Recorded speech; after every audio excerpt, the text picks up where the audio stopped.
Jonathan Edwards e David Brainerd. Tudo começou num culto rotineiro em Northampton, Estados Unidos, num dia comum. De repente, o inesperado aconteceu. Todos começaram a gritar diante da força estrondosa da palavra pregada. O impacto foi tão poderoso que as pessoas se agarraram aos bancos pensando que precipitariam no inferno sob os seus pés. Foi como se um furacão soprasse e destruísse uma floresta. Foi um choque aéreo, um encontro entre o céu e a terra. Em choro e profunda contrição, caídos ao chão, todos na congregação clamavam pelo perdão dos seus pecados. Jonathan Edwards, que havia jejuado e orado sem dormir os 3 dias antes, pregava o sermão Pecadores nas mãos de um Deus irado. Neste dia, não foi o inferno que se abriu, mas os céus. A nuvem de glória havia se movido sobre aquele lugar. O livro de 2 Crônicas 5, 13 a 14 relata o que aconteceu após a dedicação do templo. E louvando ao Senhor, dizendo, porque Ele é bom, porque a sua benignidade dura para sempre. Então a casa se encheu de uma nuvem, a saber, a casa do Senhor. E os sacerdotes não podiam permanecer em pé para ministrar por causa da nuvem, porque a glória do Senhor encheu a casa de Deus. Naquela noite de 8 de junho de 1741, Jonathan Edwards pregou sobre o tema Pecadores nas mãos de um Deus irado, baseado nas observações do livro de Deuteronômio 32, 35. A seu tempo, quando resvalar o seu pé e, antes de terminar o sermão, todos se curvavam sob forte convicção de pecado. Uma testemunha escreveu: antes da conclusão do sermão, houve um grande lamento e pranto no auditório. Que devo fazer para ser salvo? Ou eu vou para o inferno? Oh, que farei para Cristo? Edwards pediu silêncio, mas o tumulto aumentou tanto que Edwards teve que parar de pregar. Um monumento erguido comemorando o sermão permaneceu de pé até o século XX, no local em que se situava a casa de reuniões em Enfield. O impacto da vida de Jonathan Edwards. J. White comenta que a voz fina de Jonathan Edwards dificilmente o qualificaria como um pregador dinâmico. Foi o poder de Deus, não a erudição ou a eloquência, que atingiu a igreja na noite em que pregou pecadores nas mãos de um Deus irado. O edifício ressoava com os gritos dos ouvintes, homens e mulheres aterrorizados, que se agarravam aos pilares da construção com toda a força, apavorados de que o solo se abrisse e seus pés escorregassem e deslizassem para o abismo eterno.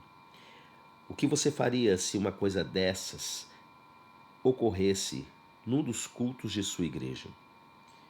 Richard Lovelace descreve Jonathan Edwards como a mente mais elevada produzida na América do Norte. Joel Bick comenta que os estudiosos da história americana dão muita atenção aos escritos científicos, filosóficos e psicológicos de Edwards. Os teólogos e os historiadores da igreja consideram a obra de Edwards sobre avivamentos como algo não superado quanto à análise e à abrangência. Os cristãos continuam a ler os seus sermões com grande apreciação por sua rica doutrina, por seu estilo claro e vigoroso e por sua poderosa descrição da majestade de Deus, da grave malignidade do pecado e do poder de Cristo para salvar. B. B. Warfield o descreveu como uma figura de verdadeira grandeza na vida intelectual da América. Steven Lawson declara em seu livro As Firmes Resoluções de Jonathan Edwards que Martin Lloyd Jones compara os puritanos aos Alpes, Lutero e Calvino ao Himalaia e Jonathan Edwards ao Monte Everest. Para ele, Edwards sempre foi o homem mais parecido com o apóstolo Paulo. Lawson diz que Edwards viveu de modo bem centrado em Deus e nas riquezas da fé bíblica. Ele foi o vulto maior desse avivamento, que se intitulava o Grande Despertamento, que ocorreu no século XVIII na América. Ele amava a Deus, não somente de coração e alma, mas também de todo o entendimento, que todo líder cristão tem uma paixão principal, uma aspiração dominante que governa a sua vida e dirige a sua alma. É em tal paixão que ele mais acredita, é ela que prende mais a sua mente e estimula seu coração. Esse objetivo superior controla-o e define a sua própria razão de existir.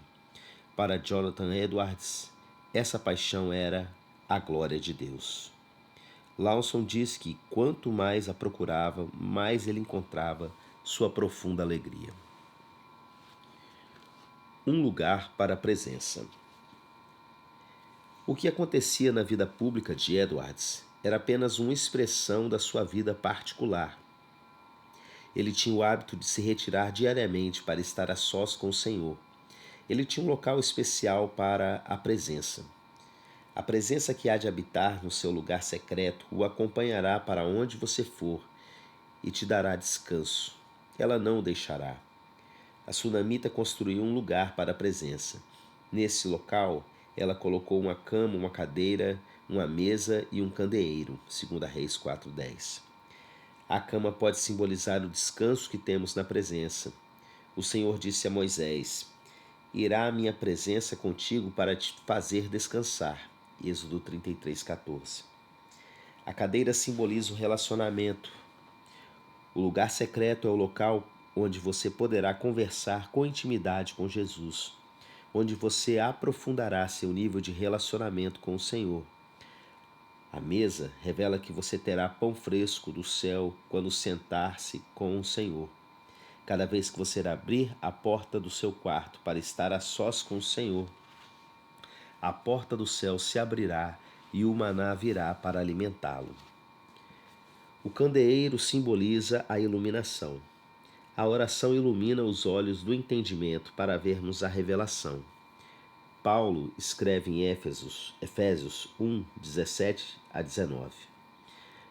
Para que o Deus do nosso Senhor Jesus Cristo, Pai da glória, vos dê em seu conhecimento o espírito de sabedoria e de revelação, tendo iluminados os olhos do vosso entendimento, para que saibais qual seja a esperança da sua vocação e quais as riquezas da glória da sua herança nos santos, e qual a sobreexcelente grandeza do seu poder sobre nós, os que cremos segundo a operação da força do seu poder.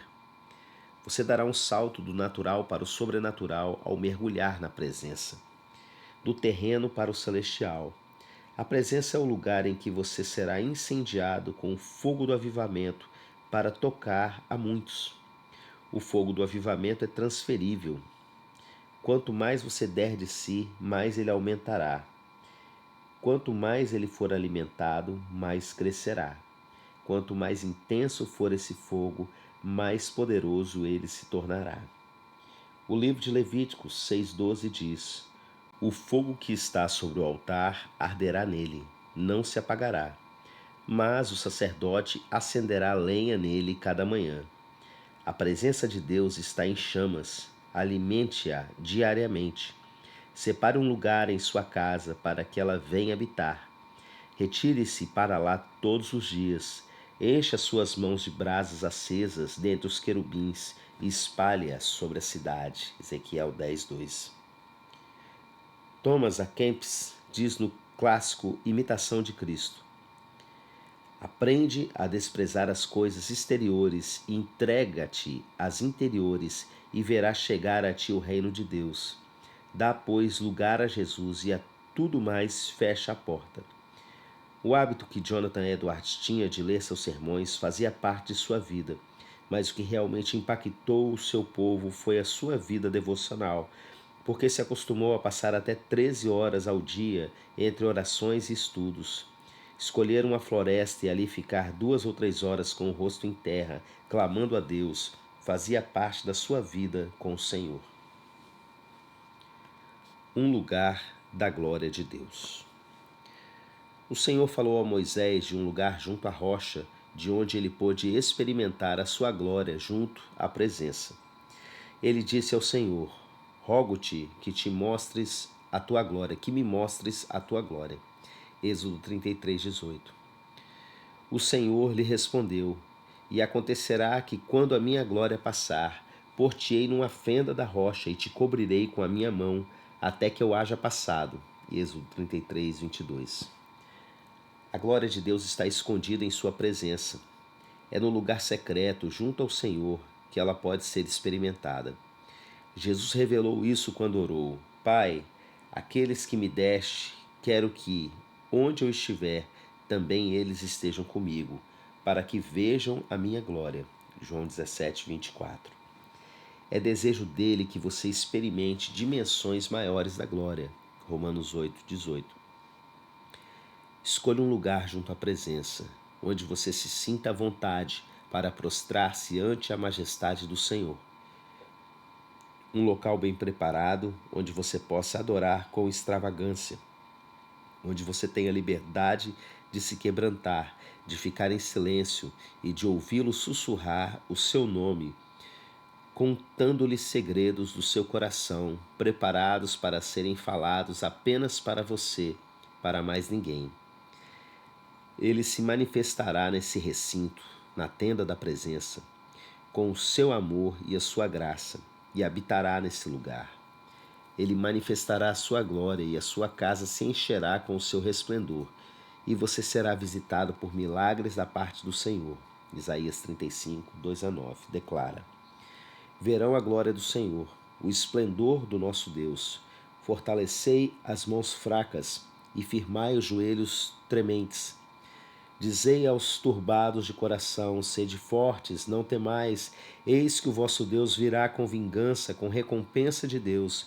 Ele virá e vos salvará. Então os olhos dos cegos serão abertos e os ouvidos dos surdos se abrirão.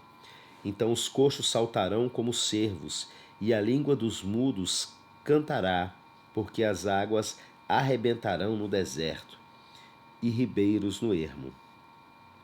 E a terra seca se tornará em lagos, e a terra sedenta em mananciais de águas. E nas habitações em que jaziam os chacais haverá erva com cana e juncos. E ali haverá uma estrada, um caminho que se chamará o caminho santo. O imundo não passará por ele, mas será para aqueles, os caminhantes, até mesmo os loucos não errarão. Ali não haverá leão, nem animal feroz subirá a ele, nem se achará nele, porém só os remidos andarão por ele. Um local para a presença habitar. Martin Lloyd Jones explica que Edwards cria num lugar para um encontro existencial com Deus, um encontro vivo com Deus. Deus e eu, essas duas únicas realidades. A vida com Deus é, para Edwards, algo que pertencia essencialmente ao coração, e essencialmente experimental, essencialmente prática. Isso fica claro no famoso relato que ele faz de uma experiência que teve uma vez. Não se esqueçam de que estamos lidando com um dos maiores gênios que o mundo já conheceu e o maior filósofo americano de todos os tempos. Eis o que ele nos conta em seu diário. Uma vez, quando cavalgava nas matas pela minha saúde, em 1737, tendo apeado do meu cavalo num lugar retirado, como tem sido o meu costume comumente para buscar contemplação divina e oração, tive uma visão, para mim extraordinária, da glória do Filho de Deus como mediador entre Deus e o homem, e a sua maravilhosa, grande, plena, pura e suave graça e amor, e o seu terno e gentil amparo. Esta graça, que parecia tão calma e suave, parecia também grande acima dos céus. A pessoa de Cristo parecia inefavelmente excelente, com uma excelência bastante grande para absorver todo o pensamento e concepção, o que continuou, como posso julgar, cerca de 1 hora, e que me manteve a maior parte do tempo num mar de lágrimas e chorando em voz alta. Senti uma ardência na alma, um anseio por ser o que não sei expressar de outro modo, esvaziado e aniquilado, jazer no pó e encher-me unicamente de Cristo, amá-lo com um amor santo e puro, confiar nele, viver dele, servi-lo e segui-lo, e ser perfeitamente santificado e tornado puro com uma pureza divina e celestial. Várias outras vezes tive visões da mesma natureza, as quais tiveram os mesmos efeitos. Tenho tido muitas vezes uma percepção da glória da terceira pessoa da Trindade e do seu ofício como santificador, em suas santas operações, comunicando luz e vida divina à alma. Deus, nas comunicações do seu Santo Espírito, tem parecido uma infinita fonte de divina glória e doçura, estando cheio e sendo suficiente para encher e satisfazer a alma, derramando-se em certas secretas comunicações, como o sol em sua glória, difundindo suave e agradável luz e vida. E por vezes eu tenho uma comovente percepção da excelência da palavra de Deus como palavra da vida, como a luz da vida, uma suave, excelente palavra que dá vida, acompanhada de uma sede dessa palavra, para que ela habite ricamente em meu coração. Volume 1, 47. O poder da aliança de oração. Os homens usados por Deus nos avivamentos são conhecidos pelas suas alianças de oração. Atos 13, 1 a 4. Jonathan Edwards tinha uma aliança de oração com George Whitefield, que por sua vez também mantinha uma aliança com John Wesley. Moody tinha aliança com R. A. Torrey e Spurgeon. Maria Woodworth-Etter com F. F. Bosworth e Smith Wigglesworth. Catherine Kuhlman com Oral Roberts, Aimee McPherson e Damon Shakarian. Além disso, é comum os homens em tempos de avivamento cultivarem a prática regular de oração e de jejum. Dwight L. Moody e seus companheiros, Spurgeon e George Miller, também tinham uma vida regular de jejum e oração. Quando Moody sentia uma necessidade especial em suas campanhas, mandava uma mensagem ao Instituto Bíblico Moody para chamar os professores e alunos para um dia de jejum e oração. Eles muitas vezes oravam 2 horas, 3 horas, 4 horas ou menos 5 horas da manhã. Se você disser que vai jejuar, quando Deus o fizer sentir essa necessidade, jamais jejuará, disse ele. Você é demasiado frio e indiferente. Tome sobre si o jugo. Peter Wagner constata que um movimento de oração que ultrapassa em muito qualquer coisa de que há memória entre pessoas vivas, talvez em toda a história do cristianismo, está tomando impulso, e isso com tremenda rapidez. Jonathan Edwards não era somente um homem da presença, mas de aliança de oração. No seu livro A Busca do Avivamento, ele considerou a ideia de cristãos unidos em oração como belíssima e apropriada aos cristãos, e muito oportuna, dado o presente estado de fraqueza e divisão. Ele acrescentou que é evidente que não podemos socorrer a nós mesmos e não temos nenhum lugar aonde ir senão a Deus. O avivamento e o crescimento da igreja. Para Peter Wagner, há uma relação direta entre oração e crescimento da igreja e o redirecionamento da história. Ninguém expressou toda a questão melhor do que fez Richard Foster em sua obra clássica intitulada Celebração da Disciplina.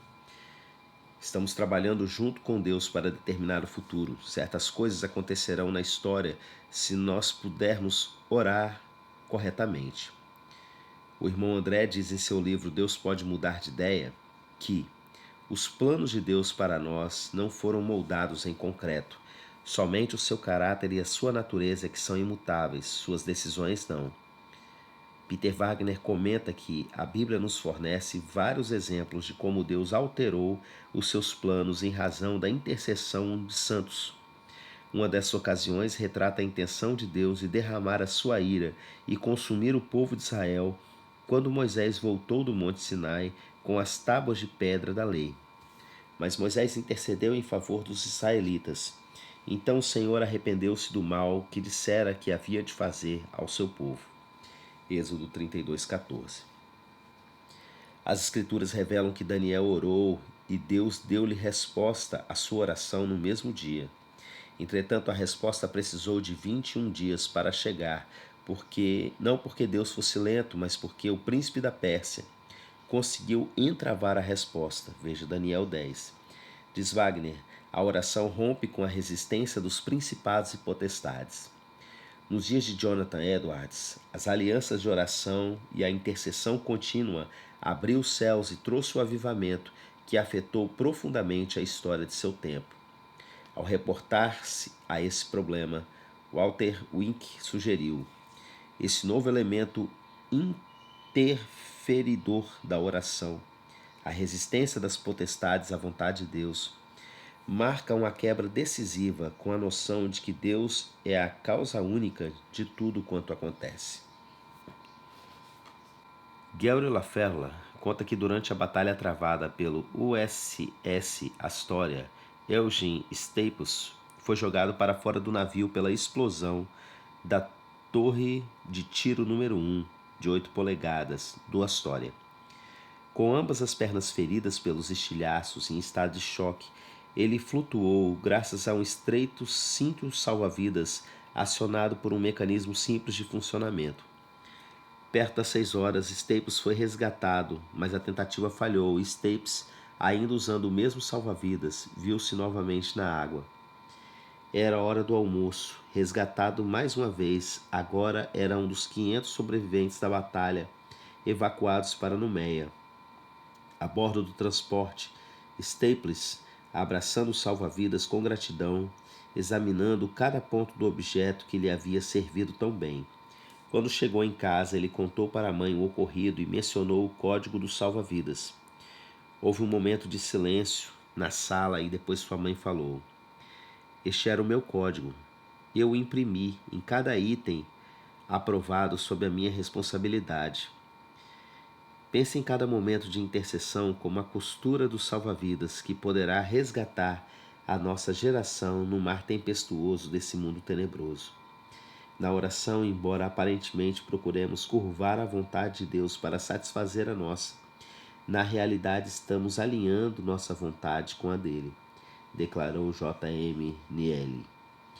A intercessão literalmente alinha a história do céu, costurando-a com o plano invisível de Deus. Movimento de oração 24/7. Anos atrás, um tornado destruiu uma pequena igreja na costa da Inglaterra. A congregação era pobre demais para reconstruir o edifício. Certo dia, aproximadamente 6 meses mais tarde, um representante do almirante real inglês visitou o pastor local. Ele desejava saber se as pessoas da igreja planejavam reconstruí-la.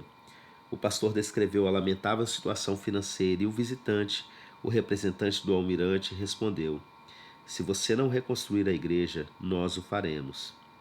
Essa torre está em todos os nossos mapas e o ponto de referência pelo qual os navios dos 7 mares orientam seus cursos. A oração é um instrumento poderoso não para fazer com que a vontade do homem seja feita no céu, mas para fazer com que a vontade de Deus seja feita na terra. Disse Robert Law. E.M. Bounds chega a dizer que Deus dá forma ao mundo pela oração.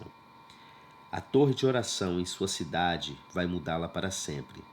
Jeremias 29:7 nos orienta dizendo: procurai a paz da cidade, para onde vos fiz transportar em cativeiro, e orai por ela ao Senhor, porque na sua paz vós terei paz. Moody declara que aqueles que deixaram a mais profunda marca nessa terra amaldiçoada pelo pecado foram homens e mulheres de oração. Você descobrirá que a oração é a força poderosa que tem movido não somente a mão de Deus, mas também o homem. Torre de oração. O movimento de oração traz luz ao nosso mundo. impedindo que milhões morram em trevas. Faça parte de uma torre de oração 24/7, reunião de oração ininterrupta de 24 horas por dia na semana. Una-se à sua liderança no movimento de oração pela sua cidade. Quando o movimento de oração toma forma no lugar secreto, as fortalezas espirituais de uma nação são sabotadas e implodidas, abrindo caminho para a evangelização, colhendo-se resultados extraordinários. Passa a haver uma grande abertura nos corações para a exposição da palavra. Ocorre um deslumbramento diante da pregação do Evangelho. Um exemplo disso é o que aconteceu na época de Spurgeon. Ele mantinha um movimento de oração 24/7 em Londres, contínuo.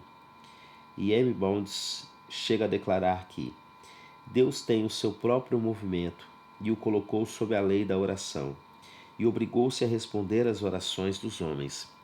Ele ordenou a oração como um meio pelo qual ele vai fazer as coisas através de homens que oram, coisas que ele não faria de outra maneira. Se a oração põe Deus a trabalhar na terra, então por isso mesmo a oração governa Deus fora dos assuntos do mundo e impede-o de trabalhar. A força motriz, a força conquistada na causa de Deus é o próprio Deus. Jeremias 33:3. Como consequência das alianças de oração feitas por Edwards, Thomas Schaeffer registra a ocorrência de 5 grandes períodos de avivamento em Northampton, Nova Inglaterra, durante o ministério de Solomon Stoddard, avô de Edwards, em 1679, 1683, 1690, 1712 e 1718. Daniel Corren afirma que, em consequência da pregação de Theodore Ferlinghuizen, um pastor reformado holandês, ocorreu um avivamento em Nova Amsterdã, a futura Nova York, por volta da década de 1720. Ele também afirma que no mesmo período o calor do fogo do avivamento foi sentido entre os presbiterianos escoceses e irlandeses da Pensilvânia, através da influência de um ministro irlandês chamado William Tennant. Ainda devemos nos lembrar do avivamento testemunhado por Edwards em 1735-1736, descrito em sua fiel narrativa, que são relatos do avivamento. M. Lloyd Jones declara que, quando a igreja está numa condição de avivamento, quando o Espírito Santo vem com poder, mais acontece numa hora do que poderia acontecer em 50 ou 100 anos, como resultado dos nossos esforços. A conquista de cidades através do movimento de oração.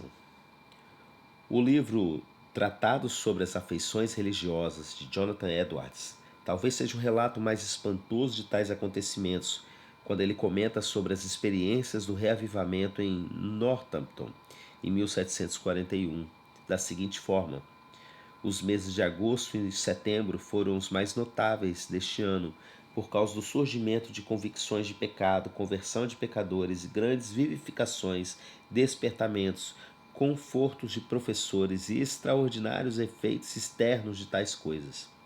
Era frequente ver uma casa cheia de gritos, desmaios, convulsões e coisas semelhantes, ora com tristeza, ora com admiração e alegria.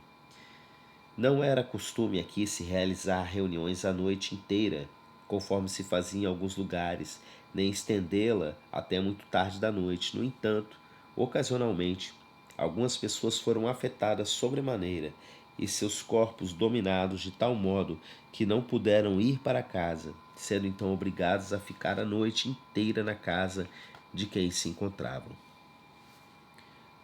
A ação vivificadora do poder de Deus. Quando Ezequiel profetizou, os ossos se moveram. O mesmo ocorreu na cidade onde Whitefield pregou na América. W. Dewell diz em seu livro Fogo do Reavivamento que onde quer que ele fosse na América, cidade após cidade entre Northampton e Nova York, Deus acendia a chama do reavivamento em cada lugar. Depois de chegar a Nova York, Whitefield sentiu-se tão necessitado e indigno que se prostrou diante do Senhor.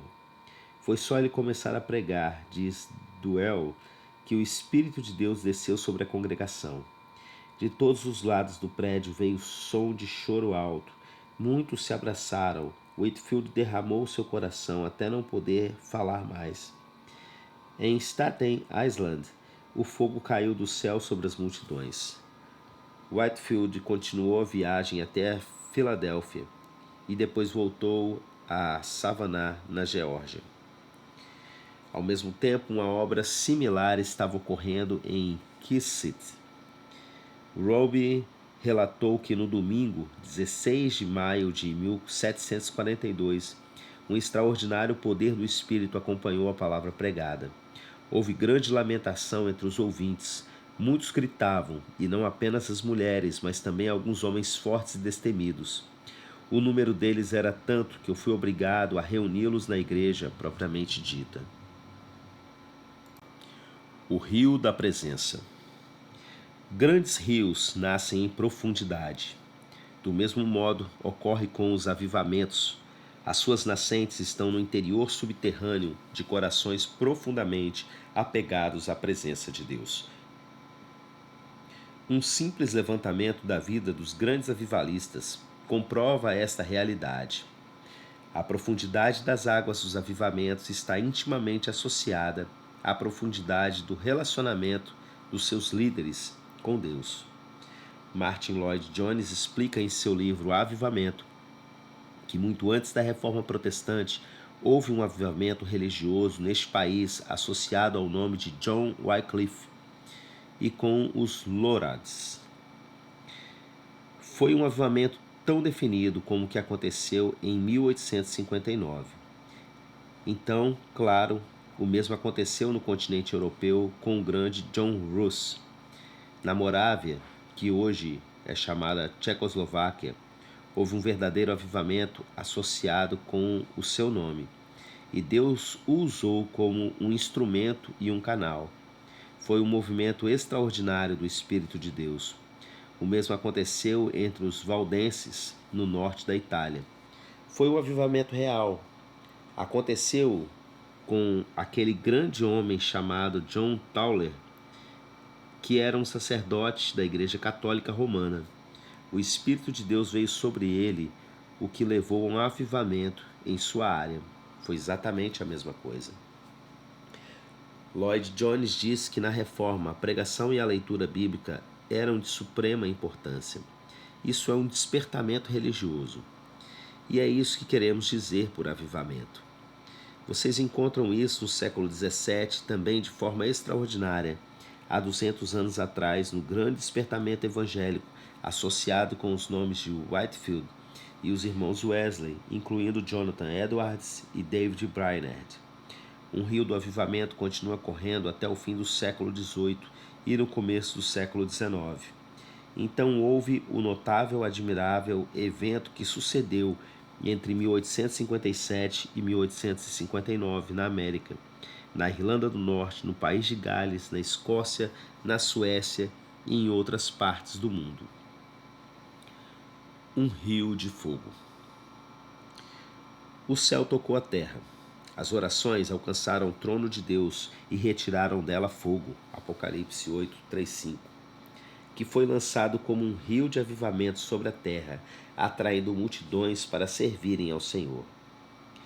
Eu continuarei orando, olhando até que foram postos os tronos, e um ancião de dia se assentou, e a sua veste era branca como a neve, e o cabelo de sua cabeça como a pura lã, e o seu trono era de chamas de fogo, e as suas rodas de fogo ardente. Um rio de fogo emanava e saía de diante dele. Milhares de milhares o serviam, e milhões de milhões assistiam diante dele. Daniel 7, de 9 a 10. Isaías 44, 3 a 4 diz: Porque derramarei águas sobre o sedento, e rios sobre a terra seca. Derramarei o meu espírito sobre a tua posteridade, e a minha bênção sobre os teus descendentes. E brotarão como a erva, como salgueiros junto aos ribeiros das águas. A presença de Deus tocou muitas vidas de modo especial através das ministrações de Jonathan Edwards. Há relatos de pessoas que caíam ao chão permanecendo em estado de arrebatamento por horas. Essas mesmas pessoas se levantavam tão cheias de alegria que muitas vezes gritavam de júbilo e cantavam em êxtase nas reuniões dirigidas por Edwards. Um coração quebrantado. Arnold Dallimore cita no livro George Whitefield, evangelista do avivamento do século XVIII, alguns trechos do diário de Whitefield narrando sua visita a Jonathan Edwards. O Sr. Edwards é um sólido, excelente cristão, mas no presente fraco no corpo. Penso que não vi quem se lhe iguale em toda a Nova Inglaterra. Quando adentrei o seu púlpito, meu coração foi induzido a falar bem pouca coisa, além das consolações dos privilégios dos santos e da copiosa efusão do Espírito sobre os crentes. Preguei esta manhã e o bom Sr. Edwards chorou o tempo todo. O povo foi igualmente sensibilizado, e à tarde o poder aumentou ainda mais. A Sra. Edwards também se sentiu muito tocada pelo ministério de Whitefield. Ela escreveu a seu irmão, reverendo James Pierpont, de New Haven, declarando: É maravilhoso ver que encanto ele lança sobre os ouvintes, simplesmente proclamando as verdades mais simples da Bíblia. Tendo visto mais de 1000 pessoas pendentes das suas palavras em profundo silêncio, só rompido por um ocasional soluço, Edwards escreveu: Sua regozijante surpresa fez com que seus corações estivessem a ponto de dar um salto, de forma que se condicionaram a dar vazão a risadas. Lágrimas muitas vezes ao mesmo tempo fluindo numa enxurrada e em meio a um choro audível. Jonathan Edwards menciona que, desde aquela hora, uma visita feita por Whitefield, tem havido grandes agitações de corpo e um inevitável pular de alegria. Talvez ninguém tenha descrito com mais sabedoria sobre emoções do que Jonathan Edwards. Ele chegou à conclusão de que os mestres incorrem em grande erro se dispõem a descartar os sentimentos e emoções religiosas como se não estivessem uma base sólida e substancial. Para ele, a emoção é como o calor que emana da luz, tendo que, portanto, caminhar juntos. Temos necessidade de sentimentos santos, expressão que usou com o sentido de que precisamos de emoções dentro da vontade de Deus.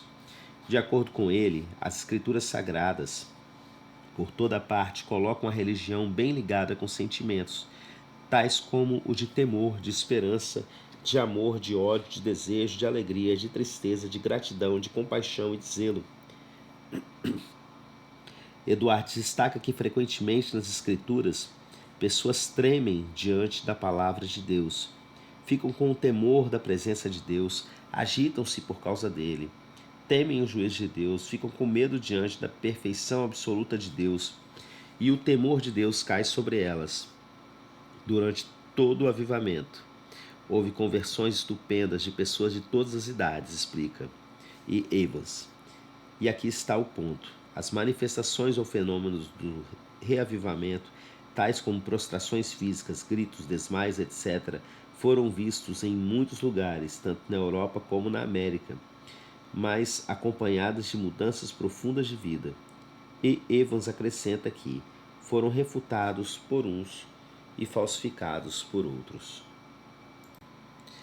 Martin Lloyd Jones comenta que, se existiu um homem que era calmo, racional, intelectual, foi o grande Jonathan Edwards. Ele observou esses fenômenos há 200 anos e cria que eram de Deus. Jonathan Edwards não era o tipo de homem que fosse enganado por histeria, muito pelo contrário.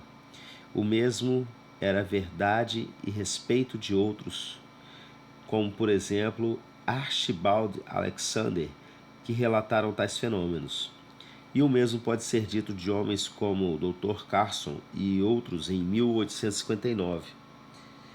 Não somente as pessoas a quem e em quem tais fenômenos aconteceram, mas as pessoas que os descreveram e explicaram são suficientes para comprovar a sua origem divina. Lloyd Jones conclui dizendo: acaso não parece claro e óbvio que Deus usa esses fenômenos para chamar a atenção para si mesmo e para a sua obra? Não há nada que atraia tanta atenção como esse tipo de coisa que é usada por Deus na extensão do seu reino para atrair a atenção das pessoas. Tenho certeza de que este elemento está envolvido. Não podemos esquecer que o Espírito Santo afeta a pessoa integral. O homem é corpo, alma e espírito e eles não podem ser separados. E tudo que afete poderosamente qualquer parte do homem vai acabar afetando todas as outras partes do seu ser. Sabemos como nosso corpo pode afetar a nossa mente. Por outro lado, se algo acontece à sua mente, isso também afeta o seu corpo. Devemos ser muito cautelosos para não violentar a natureza e constituição da pessoa.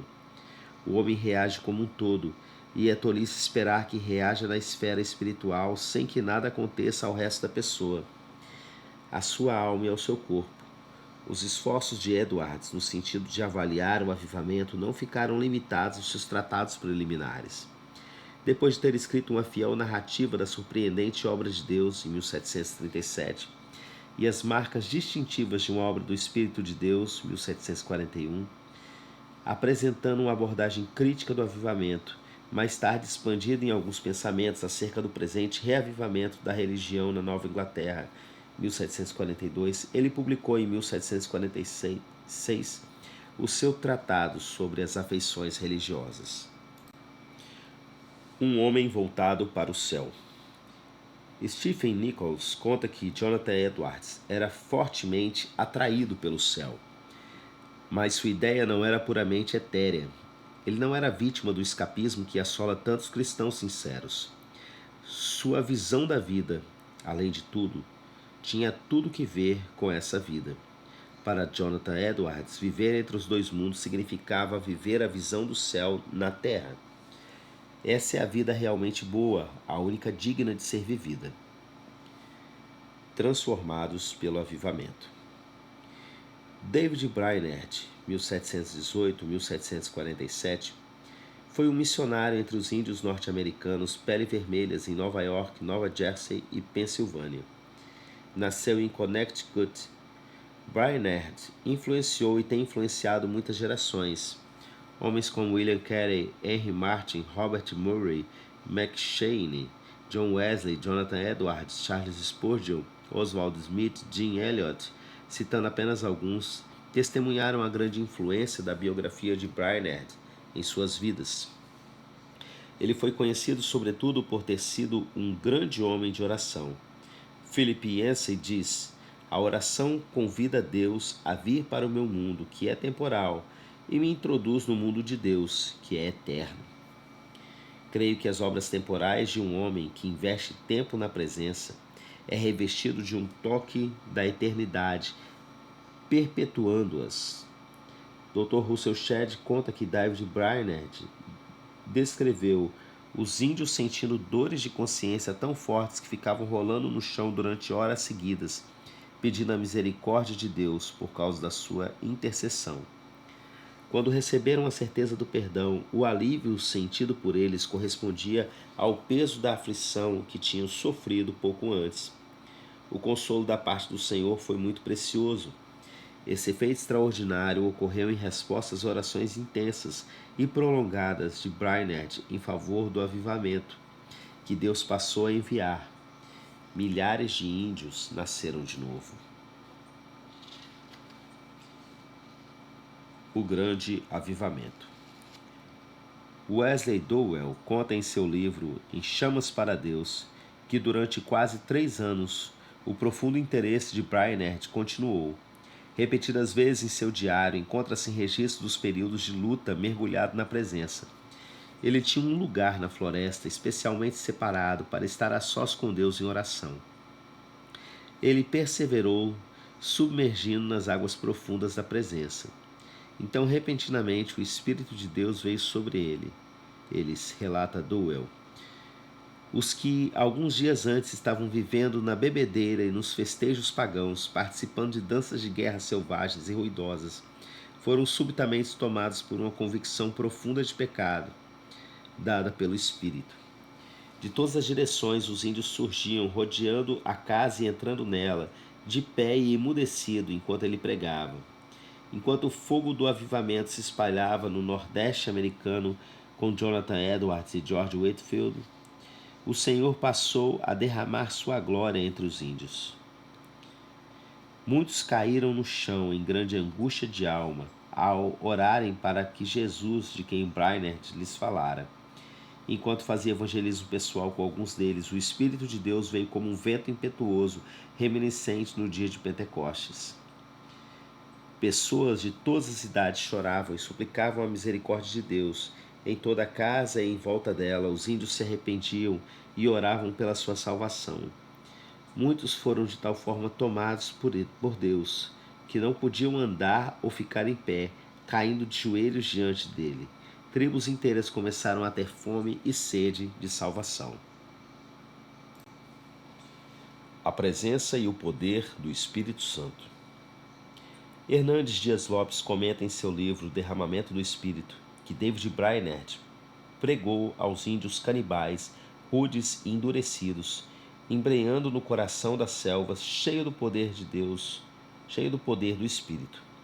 Então ele viu as torrentes de Deus descerem sobre aquele solo ressequido, e milhares de almas saíram da garganta do inferno. Spurgeon escreveu: é o poder extraordinário de Deus, não o talento, que ganha o dia. É a unção espiritual extraordinária e não o poder mental extraordinário que necessitamos.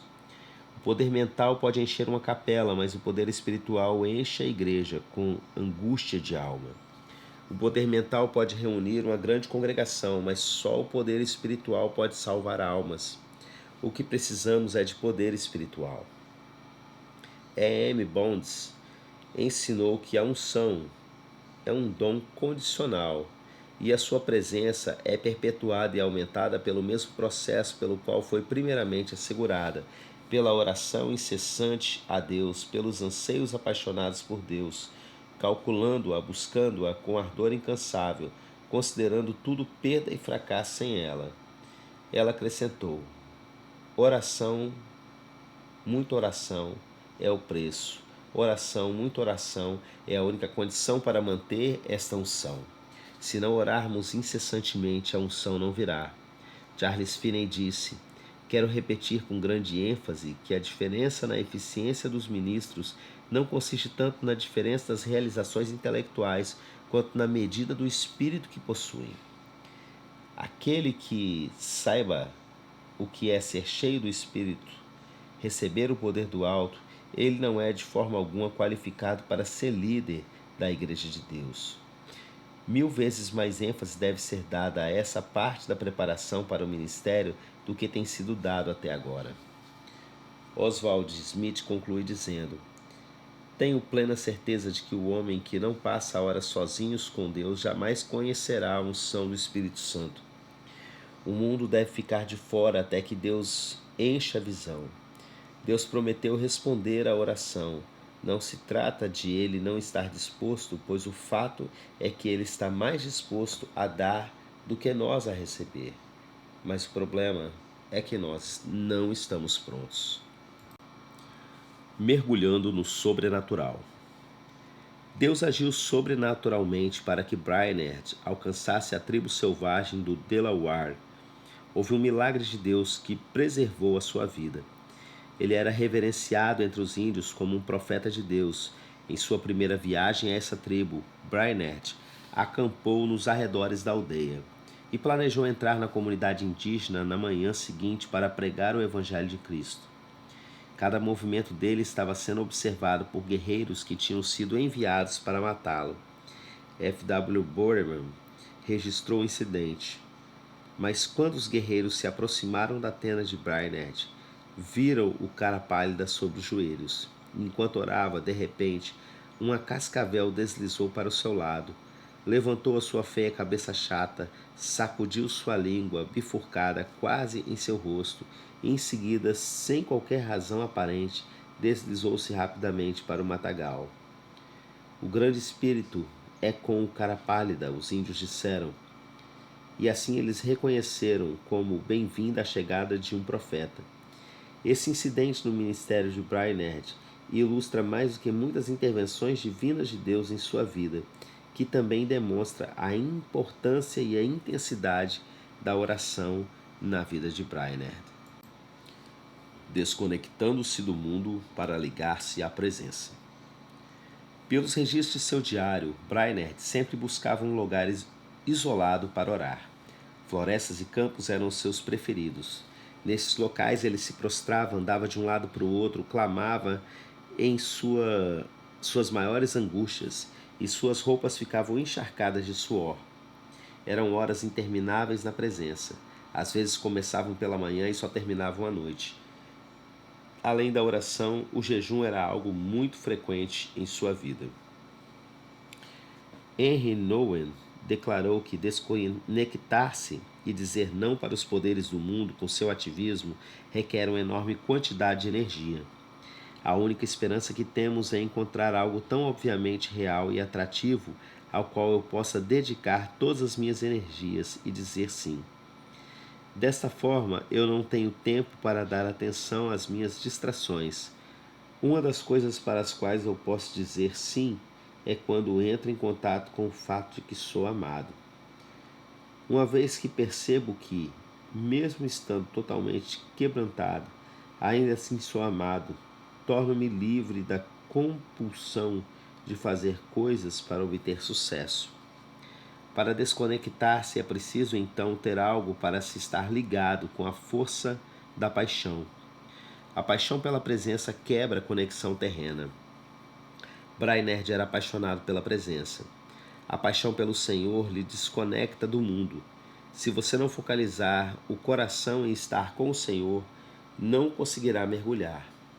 As urgências do dia a dia agem como um ímã que nos puxam para as atividades terrenas, que focalizam o sentido do céu. Elas também nos absorvem por completo. Elas tentam nos absorver por completo. Se você não se desconectar, o tempo na presença parecerá pesado, lento, soará como um deslocamento. E você terá a sensação de inutilidade diante de tantas outras atividades que aparentemente parecem ser importantes no uso do tempo. Se isso ocorrer, orar passará a ser uma obrigação, um ato religioso, e deixará de ser um relacionamento. Envolvido pela presença. Brainerd estava prestes a estabelecer um lar entre os índios convertidos ou voltar a aceitar o pastorado de uma igreja que o convidava. Contudo, reconhecia que não podia viver por causa de uma enfermidade que lhe daria pouco tempo de vida, não mais do que 1 ou 2 anos. Então ele resolveu arder até o fim. Em um dos trechos de seu diário, ele lamenta que ter que perder tempo dormindo, pois ele preferia estar na presença do Senhor. Segue abaixo trechos que comprovam essa prática. Quarta-feira, 21 de abril. E Deus me permitiu novamente lutar para números de almas, e teve muito fervor no dever doce de intercessão. Dia do Senhor, 25 de abril. Essa manhã eu passei cerca de 2 horas em funções secretas e fui habilitado mais do que ordinariamente a agonizar pelas almas imortais. Apesar de ter sido no início da manhã e o sol brilhar pouco em tudo, mas meu corpo estava completamente molhado de suor. Sábado, 15 de dezembro. Passando muito tempo em oração no bosque, parecia levado acima das coisas deste mundo. Segunda-feira, 14 de março, de manhã foi quase continuamente em oração espontânea. Quinta-feira, 4 de agosto, fui habilitado a orar muito durante o dia inteiro. Quinta-feira, 3 de novembro, passando este dia em jejum secreto e oração, de manhã à noite. Um lugar secreto para a presença. Brainerd declara em seu livro: no mês de agosto retirei-me cedo de manhã para a floresta, e foi-me concedido fervor para rogar pelo avanço do reino de Cristo no mundo. Ao meio-dia ainda combati em oração a Deus e senti o poder do divino amor na intercessão. Passei o dia em jejum e oração, implorando que Deus me preparasse para o ministério e me concedesse auxílio divino e direção, e que ele me enviasse para a seara no dia que ele designasse. Pela manhã senti poder na intercessão pelas almas imortais e pelo progresso do reino do querido Senhor e Salvador do mundo. À tarde, Deus estava comigo de verdade. Quão bendita a sua companhia! Ele me concedeu agonizar em oração até ficar com a roupa encharcada de suor, apesar de eu me achar na sombra e de soprar um vento fresco. Senti a minha alma grandemente extenuada pela condição do mundo, esforçava-me para arrebatar multidões de almas. Sentia-me mais aliado pelos pecadores do que pelos filhos de Deus, mais dilatado. Contudo, anelava gastar a minha vida clamando por ambos. Um tempo especial para a presença. Brainerd diz: cerca de 9 horas saí para orar na mata. Assim passei a tarde orando intensamente, pedindo o auxílio divino para que eu não confiasse em mim mesmo. O que experimentei enquanto orava foi maravilhoso. Parecia-me que não havia nada de importante para mim a não ser santidade de coração e vida, e o anelo pela conversão dos pagãos a Deus. Desapareceram todos os cuidados, receios e anelos. Todos juntos pareciam-me de menor importância que o sopro do vento. De fato, não me importava onde ou como morava, nem da fadiga, porque tinha de suportar, se pudesse ganhar almas para Cristo. Continuei assim toda a tarde e toda a noite. Os frutos da presença. Brainerd declara: eu já batizei ao todo 47 índios, 23 adultos e 24 crianças. Através da rica graça, nenhum deles ainda foram deixados para a desgraça. Por sua profissão de cristianismo, por qualquer comportamento escandaloso ou descrente. 20 de novembro de 1743, Dia do Senhor, 29 de dezembro.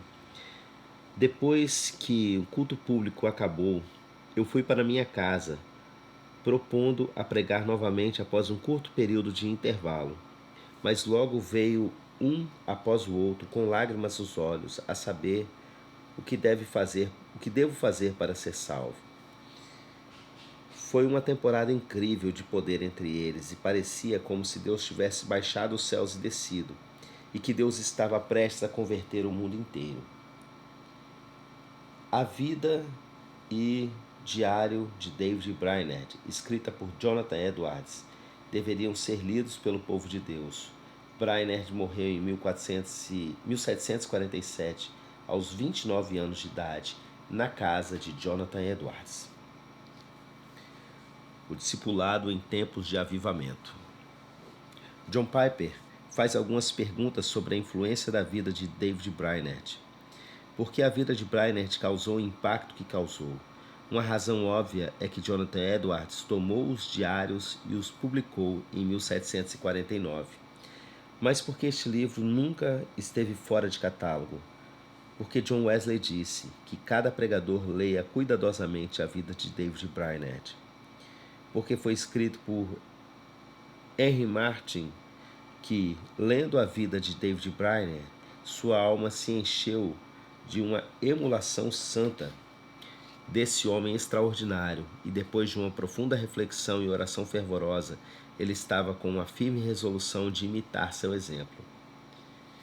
Porque William Carey considerou a vida de Brainerd de Edwards um texto tão fundamental para a obra de Deus.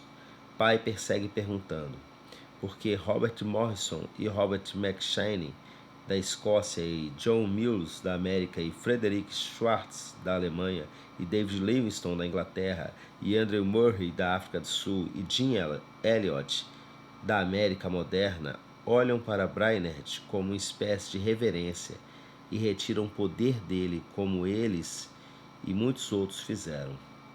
Creio que a resposta está na influência que o discipulador de David Brainerd teve sobre ele. O valor do discipulador. Desde o início, David Brainerd foi influenciado por Jonathan Edwards. O discurso de formatura em 1741, proferido por Edwards, denominado As Marcas Distintivas de uma Obra do Espírito de Deus, impactou profundamente. A partir de então, enquanto Brainerd se preparava para o campo missionário, Edwards passou a discipulá-lo. O relacionamento entre os dois foi tão precioso que Brainerd passou a morar com Edwards. Durante o avivamento que se alastrou com a presença de George Whitefield na América, Brainerd foi guiado por Edwards às brasas do altar. Ele conviveu diante dos seus olhos com um poderoso exemplo de piedade e paixão pela presença. O lar de um discipulador é o casulo para gerar discípulos frutíferos. A casa de Edwards foi o lugar onde o coração de Brainerd apegou-se à oração intercessória. A força do exemplo que o discipulador tem sobre a vida de um discípulo pode mudar completamente sua cosmovisão, paradigmas e crenças. Um discipulador mergulhado na presença levará seus discípulos a se tornarem mergulhadores radicais. O fogo que ardia no coração de Edwards passou a queimar no coração de Brainerd.